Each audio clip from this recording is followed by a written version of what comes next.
Habari Global Pioneer, karibu sana katika jukwaa la elimu at DM Online TV Update.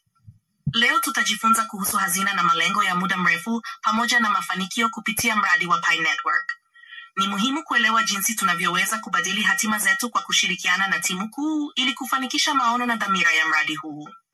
Katika jamii ya Pi, kuna waanzilishi wengi wanaopitia changamoto za kifedha, na baadhi yao wanalazimika kuuza Pi zao ili kugharamia mahitaji kama bili za hospitali. Ni huzuni kusikia hadithi kama hizi, lakini tunapaswa kujiuliza, je, baada ya kuuza Pi zako zote, utaendeleaje kuishi na kulipa bili zako za baadaye? Umaskini mara nyingi hutokana na mtazamo wa kimaskini. Namna tunavyofikiri kuhusu dunia huathiri maisha yetu kwa kiasi kikubwa. Ikiwa tutakuwa na mtazamo wa muda mfupi, tutabaki katika umaskini na wasiwasi milele. Lakini tukibadili fikra zetu, tunaweza kubadili hatima zetu na kupata mafanikio. Fedha zitakuja kwetu, mahusiano mazuri yatatujia, na tutakuwa salama daima na familia zetu. Nimegundua kuwa baadhi ya waanzilishi wana mtazamo hasi kuhusu mradi huu. Wanaonekana kuzingatia tu kukamilisha mchakato wa utambulisho wa kidijitali na kuuza Pi zao au kusubiri soko huru lianze. Wengine hata wananitaka ninunue Pi zao ili kuonyesha msaada kwa bei ya kimataifa ya jamii. Lakini huu ni mtazamo wa kimaskini usio na manufaa, unaoweza kusababisha wasiwasi na mfadhaiko. Lengo la timu kuu ni zaidi ya soko huru.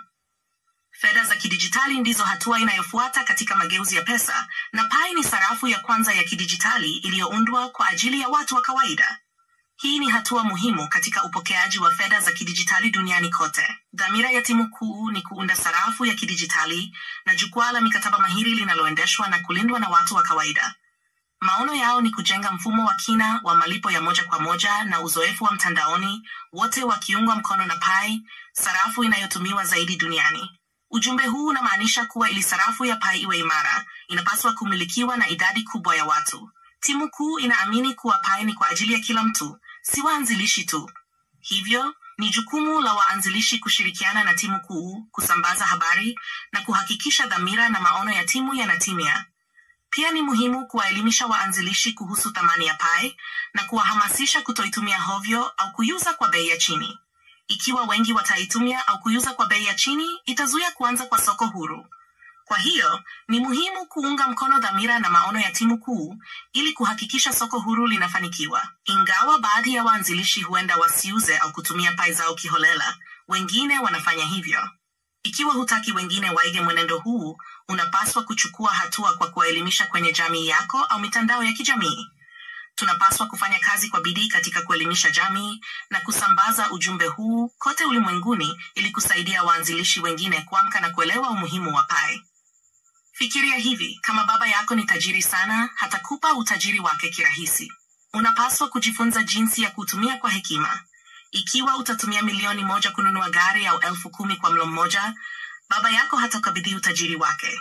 Badala ya kulalamika kwamba baba yako hakupi pesa, unapaswa kuzingatia kujiboresha. Kwa kumalizia na kujibu baadhi ya maswali kutoka kwa waanzilishi kuhusu kwa nini soko huru halijaanza. Kwanza, dhamira ya Pi Network haiwezi kuungwa mkono na rekodi ya sasa ya blockchain, ndiyo sababu soko huru halijaanza.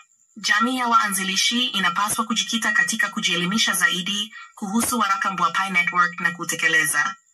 3. Tabia ya muda mfupi kama vile kuuza Pi kwa bei ya chini au kuitumia hovyo ni kikwazo kwa uthibitishaji wa utambulisho wa kidijitali kwa wingi, uhamishaji wa sarafu na kupitishwa kwa soko huru. 4.